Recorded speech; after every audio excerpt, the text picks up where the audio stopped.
आता coefficient of स्क्वेअरनेसचे काही फॉर्म्युले आहेत. आता आपण याच्यामध्ये काय काय शिकलेलो आहोत, जसं की डिस्प्रेशन आहे, मेजर्स ऑफ डिस्प्रेशन. ओके, या मेजर्स ऑफ डिस्प्रेशन मध्ये आपण काय काय शिकलेलो आहोत, तर आपण रेंज शिकलो पहिले, बरोबर आहे. रेंज शिकलो आपण. त्यानंतर काय शिकलो आपण, त्याच्यामध्ये स्टँडर्ड डिव्हायशन शिकलो, कोएफिशियंट ऑफ स्टँडर्ड डिव्हायशन शिकलो आणि कोएफिशियंट ऑफ व्हेरियन्स शिकलो. एवढं आपण त्यामध्ये बघितलेलं आहे, बरोबर आहे. आता याच्यामध्ये सिलेबसमध्ये तुम्हाला मीन डिव्हायशन नाही आहे आणि क्वार्टाईल डिव्हायशन नाही आहे. मीन डिव्हायशन आणि क्वार्टाईल डिव्हायशन ह्या दोन गोष्टी सुद्धा स्क्वेअरनेससाठी आवश्यक असतात, पण आपण त्या गोष्टी स्क्वेअरनेससाठी आपण त्याचा उपयोग करणारच नाही, कारण त्याच्यासाठी सुद्धा वेगळे फॉर्म्युले आहे. मग क्वार्टाईल डिव्हायशन काढून सुद्धा आपण स्क्वेअरनेस काढू शकतो किंवा मीन डिव्हायशन काढून सुद्धा आपण क्वार्टाईल डिव्हायशन काढू शकतो. पण आपल्याला आपण स्टँडर्ड डिव्हायशन यामध्ये शिकलेलं आहोत. तुम्हाला स्टँडर्ड डिव्हायशन येते म्हणून आपण एकच फॉर्म्युला त्याचा यूज करू की स्टँडर्ड डिव्हायशनचा. आता याच्या दोन पद्धती आहे. एक कार्ल पियर्सन नावाचा एक व्यक्ती आहे, जे स्टॅटिस्टिकलचा अनालिसिस मधला एक तत्वज्ञ आहे, कार्ल पियर्सन म्हणून. त्यानं दोन पद्धती सांगितलेल्या आहे स्टँडर्ड डिव्हायशनच्या.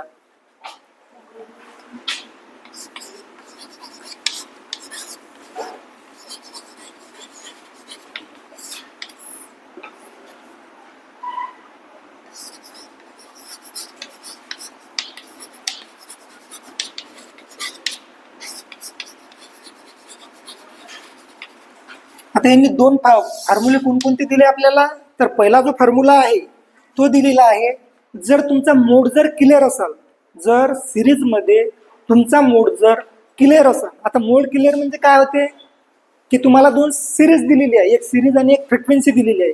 जसं की इथं दिलेली आहे तुम्हाला 10, 11, 12, 13, 14, 15 ही तुम्हाला एक सिरीज दिलेली आहे. ओके, आणि याच्यामध्ये तुम्हाला फ्रिक्वेन्सी दिलेली आहे. ओके, फ्रिक्वेन्सी दिलेली आहे तुम्हाला 28, 30, 45, 27, 24. आता ह्या ज्या संख्या दिलेल्या आहे, मोड कशावरून समजते, तर फ्रिक्वेन्सीवरून समजते. आता फ्रिक्वेन्सीमध्ये जर काही संख्या जर उतरत्या क्रमानं काही संख्या जर चढत्या क्रमानं अशा पद्धतीने जर दिल्या असेल आणि मधातली एखादी अशी संख्या असेल मोठी, सर्वात मोठी एकच संख्या असेल, तर त्यावेळेस आपला मोड आपण क्लिअर आहे असं समजतो. अशा वेळेस आपला 12 हा मोड राहील असं आपण समजतो. अशी जेव्हा स्थिती असेल त्यावेळेस आपल्याला कोणता फॉर्म्युला यूज करायचा आणि मोड जर क्लिअर नसेल तर कोणता फॉर्म्युला यूज करायचा, असे दोन फॉर्म्युले आपल्याला कार्ल पियर्सन या व्यक्तीने सुचवलेले आहे. तर मोड क्लिअर असताना जर तुमचा मोड क्लिअर असेल तर त्यावेळेस फॉर्म्युला आहे याचा, ज्याला आपण जे म्हणतो, याला काय म्हणतो, स्क्वेअरनेसला जे म्हणतो किंवा एस के म्हणतो, किंवा आपण त्याला एस के असं दोनपैकी काहीतरी एका सिम्बॉलनं आपल्याला दाखवायचं आहे. जे सुद्धा एका शास्त्रज्ञाच्या नावावरूनच नाव पडलेलं आहे. तर जे इज इक्वल टू, आता याच्यामध्ये पाहिजे तुम्हाला ए म्हणजेच अरिथमॅटिक एव्हरेज, आणि तुमचा मोड इथं क्लिअर असेल तर इथं राहते झेड आणि डिवायडेड बाय करतो आपण standard deviation S D. Okay, standard deviation, स्टँडर्ड डिव्हायशनचा सिम्बॉल पण असा सुद्धा आपण लिहितो. स्टँडर्ड डिव्हायशनचा सिम्बॉल जो आहे तो अशा पद्धतीने सुद्धा आपण लिहित असतो, पण आपण त्या याच्यामध्ये चिन्हाच्या बाबतीत न पडता डायरेक्ट इथं आपण स्टँडर्ड डिव्हायशन म्हणून लिहिलेलो आहोत. जर आपला मोड क्लिअर असेल तर आपल्याला स्क्वेअरनेस काढताना हा फॉर्म्युला यूज करायचा आहे. आपल्याला अरिथमॅटिक ॲव्हरेज काढायचा आहे, झेड क्लिअर राहील तुमचा, आणि तुम्हाला स्टँडर्ड डिव्हायशन काढायचा आहे आणि हा फॉर्म्युला यूज करायचा आहे कोएफिशियंट ऑफ स्क्वेअरनेसचा. ओके, जर तुमचा झेड जर क्लिअर नसेल, जर तुमचा झेड जर क्लिअर नसेल तर तुम्हाला दुसरा फॉर्म्युला यूज करायचा आहे, मोड इज नॉट क्लिअर. तर त्यावेळेस तुम्हाला जे काढताना फॉर्म्युला यूज करायचा आहे 3a - m आणि इथं स्टँडर्ड डिव्हायशन. अशा पद्धतीने तुम्हाला फॉर्म्युला इथं यूज करायचा आहे.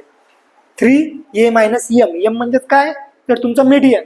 म्हणजे तुम्ही पहिल्या याच्यामध्ये जे काही शिकले, तुम्ही अरिथमॅटिक ॲव्हरेज शिकले, तुम्ही मीडियम शिकले, तुम्ही मोड शिकले, हे सर्व गोष्टी तुम्हाला इथं कामं आहेत आता. ओके, असे दोन फॉर्म्युले आहे. मोड क्लिअर असताना हा फॉर्म्युला यूज करायचा आहे, आणि मोड जर क्लिअर नसेल, तुम्हाला मीडियन काढून जर काढायचा असेल तर हा फॉर्म्युला यूज करायचा आहे. ओके, ह्या दोन गोष्टी आपल्याला पाहायच्या आहे, दोन फॉर्म्युले आहे. आता तिसरा जो फॉर्म्युला आहे हे कार्ल पियर्सनने आपल्याला 2 दिलेले आहे. तिसरा आहे बाउले नावाचा एक पर्सन आहे. बाउलेने एक आपल्याला फॉर्म्युला दिलेला आहे आणि ते दिलेलं आहे क्वार्टाईल डिव्हायसेसशी रिलेटेड. आणि क्वार्टाईल डिव्हायशन आपण शिकलो नाही म्हणून त्याला आपण घ्यायचं नाही. तर त्यामुळे आपल्याला 2 फॉर्म्युले हे ध्यानात ठेवायचे आहे. नाहीतर एखादं गणित घ्यायचं असेल तर घेऊ शकता तुम्ही. क्वार्टाईल डिव्हायशनचं घ्यायचं आहे का त्याचं पण तुम्हाला क्यूडी शिकवलेलं नाही पहिली गोष्ट, आणि तुमच्या सिलेबसला क्यूडी नाही. परंतु क्यूडी याच्यासाठी गरज आहे, तुम्हाला एमडी पण पाहिजे, पण एमडी याच्यामध्ये आपण शिकलेलो नाही, मीन डिव्हायसन आणि सिलेबसमध्ये नाही. म्हणून त्यामुळे आपण जे याच्या 2च गोष्टी भागू आणि आपल्या डोक्यावरचा पसारा हलका करू. नाहीतर त्या आणखी गोष्टी जर शिकतो म्हणलं तर आणखी त्याच्यामध्ये आपला वेळही जाईल आणि ध्यानात पण राहणार नाही. म्हणून हे 2 फॉर्म्युले आपल्याला यूज करायचे, मोड क्लिअर असताना आणि मोड क्लिअर नसताना. आणि ह्या सर्व गोष्टी तुम्ही स्टँडर्ड डिव्हायसन शिकलेले आहे, तुम्ही अरिथमॅटिक ॲव्हरेज शिकलेले आहे, तुम्ही मोड शिकलेले आहे, तुम्ही मीडियन शिकलेले आहे. ह्या सर्व गोष्टी तुम्ही ऑलरेडी शिकलेले आहेत. ओके, आता तुम्हाला इथं स्क्वेनेस काढणे सोपं जाईल. ओके, तर आता स्क्वेनेस काढायसाठी आपण एखादा प्रॉब्लेम घ्या, म्हणजे मग तुम्हाला समजून जाईल.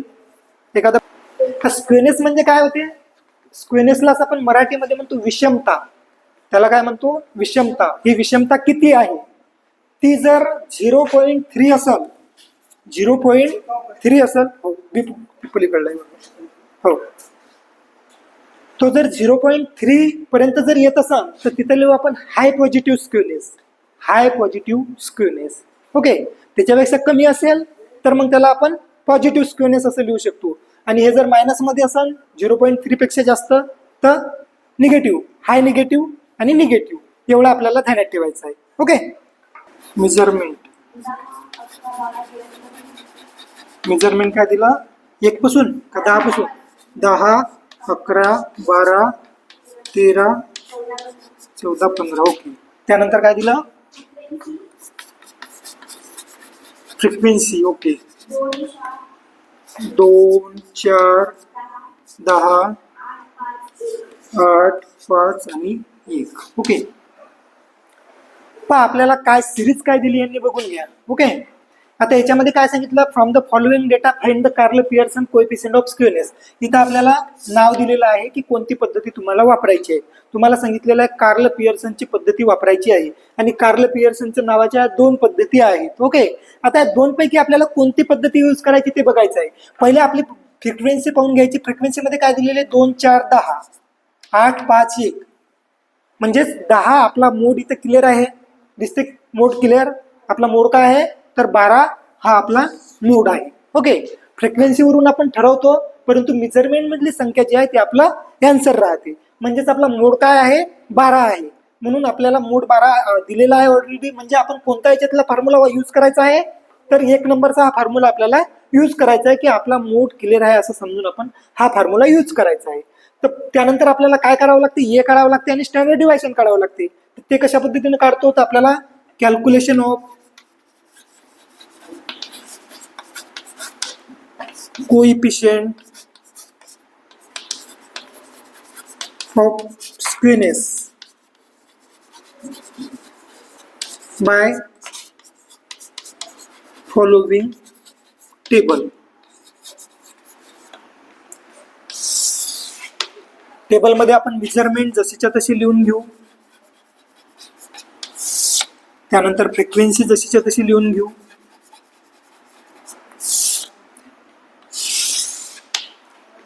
मेजरमेंट दिले 10, 11, 12, 13, 14 आणि 15. ओके, त्यानंतर आपल्याला फ्रिक्वेन्सी दिलेली आहे 2, 4, त्यानंतर 10, 8, 5 आणि 1. बघा आता काय काढत असतो आपण याच्यामध्ये, आपल्याला काय काढावं लागते, स्टँडर्ड डिव्हायशन काढावं लागते. बरोबर आहे, स्टँडर्ड डिव्हायशन काढण्यासाठी आपल्याला ही डिस्क्रीट सिरीज दिलेली आहे. बरोबर आहे, सिरीज कोणती आहे, ही डिस्क्रीट सिरीज दिलेली आहे. मेजरमेंट आणि फ्रिक्वेन्सी दिलेली आहे.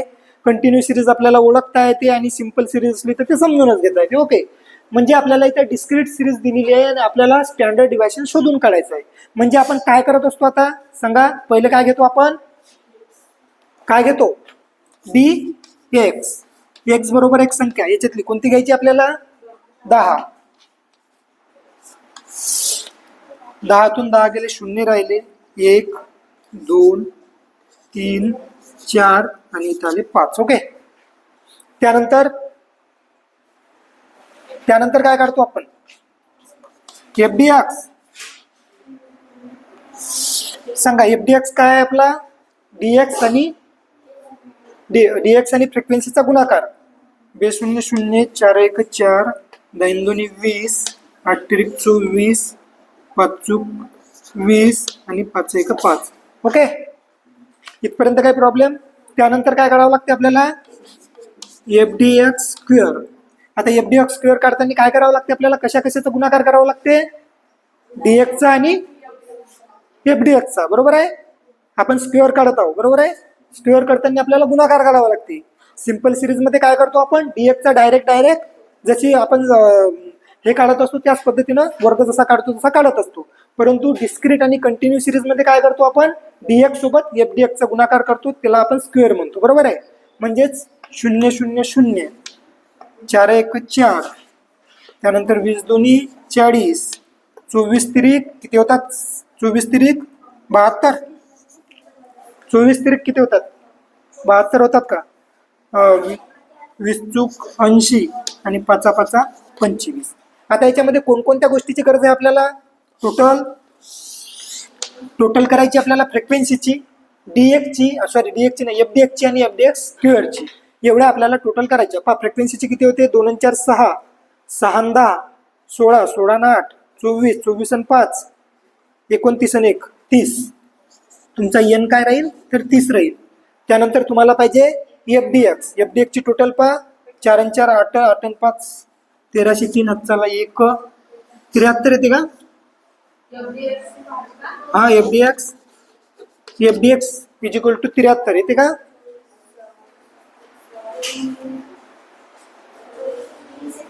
किती येते, तुमच्याजवळ कॅल्क्युलेटर आहे.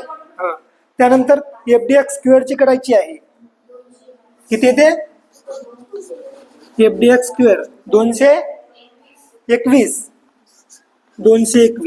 आता तुमचा टेबल झालेला आहे, तुम्ही सर्व गोष्टी कॅल्क्युलेट केलेल्या आहे, तुमच्याकडे EN आलेला आहे, तुमच्याकडे FDX आलेला आहे, तुमच्याकडे FDX स्क्वेअर आलेला आहे. ओके, आता आपल्याला पाहिजे काय, तर तुम्ही मोड तुमचा क्लिअर आहे, तुमचा मोड क्लिअर आहे. तुम्हाला कोणकोणत्या गोष्टी पाहिजे, तर तुम्हाला पाहिजे Z, तो जे की क्लिअर आहे तुमचा 12 आलेला आहे. त्यानंतर तुम्हाला पाहिजे A.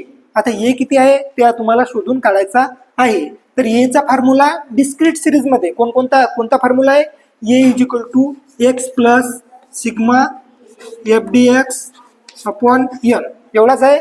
ओके, तुमचा x किती आहे, तर तुमचा x आहे 10, तुमचा FDX किती आलेला आहे, तर 73 आणि N किती आलेला आहे 30.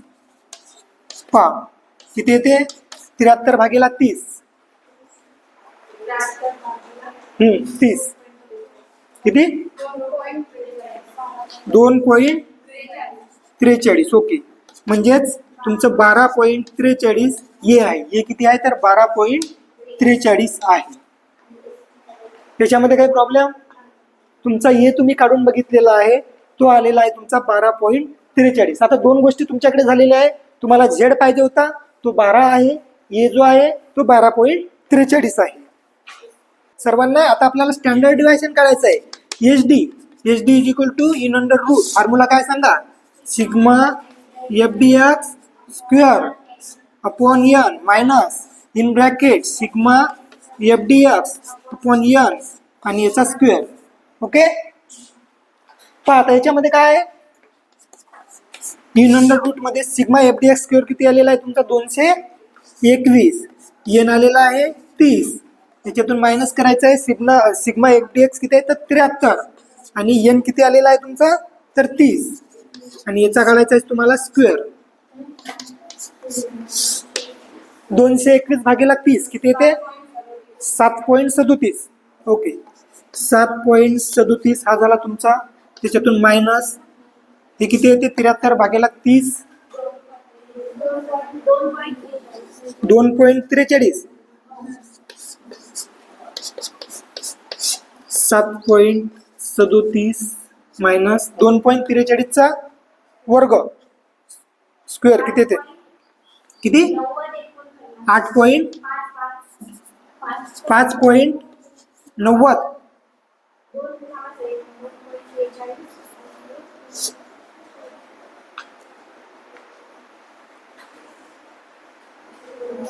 आहे? 5 पॉईंट किती 9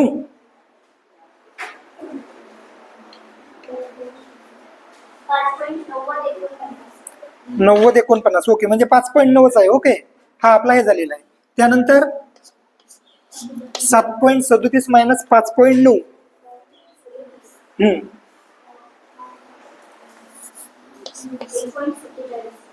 1.47 याला बाहेर काढा. इन अंडर रूटच्या बाहेर